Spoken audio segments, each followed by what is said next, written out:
Today, we're talking about serving leftovers to your spouse. You love leftovers. And it has nothing to do with food.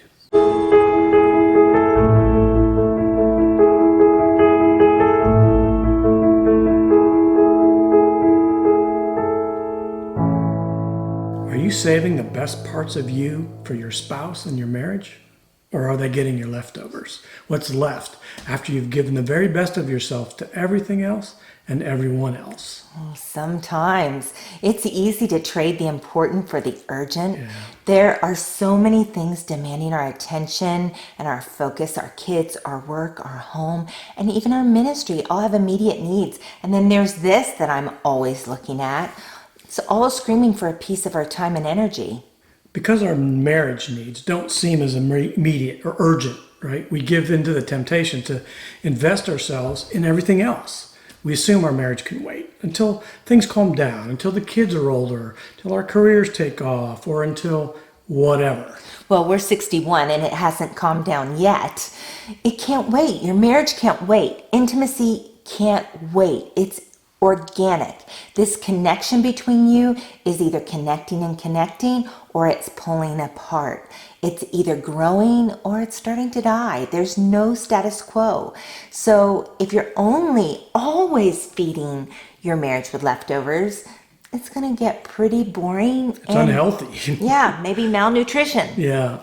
In the last episode, we talked about how your relationship with your spouse is different than any other relationship in your life. It's the only person with whom you are one. It's the only person whom you have a covenant relationship with. And that means when it comes to your time and energy, your spouse should get top billing. Yeah, time and attention. That's what a relationship is all about. You can't have one without either of those things. And the better relationships have the most time and attention given to them. Here are a few ways you could prioritize your marriage on a daily basis. Simple ways.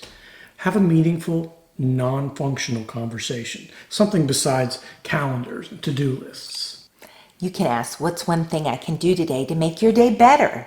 Make little points of contact throughout the day. Texts, notes, phone calls, little hugs and kisses, little showing of affection. I love it when Scott says, how can I pray for you today? And then he does pray for me. And he might even share with me what he feels like the Lord is saying. And even though you mentioned to talk besides calendars, do set time to look at calendars together, because that's another important thing to me, is when Scott knows what's going on for me that day, and maybe he's praying about that. And you can check in. Yeah, he also asks about it afterwards, or at the end of the day. So set aside time for your sexual relationship. It makes a big difference. Put it on the calendar if you have to. It's important for both of you. There's something that kind of trumps everything else about keeping connected with a healthy, frequent sexual relationship. Absolutely. So we encourage you this week.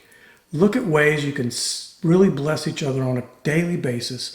Little things you can do to keep connected, to keep your marriage thriving for the long haul.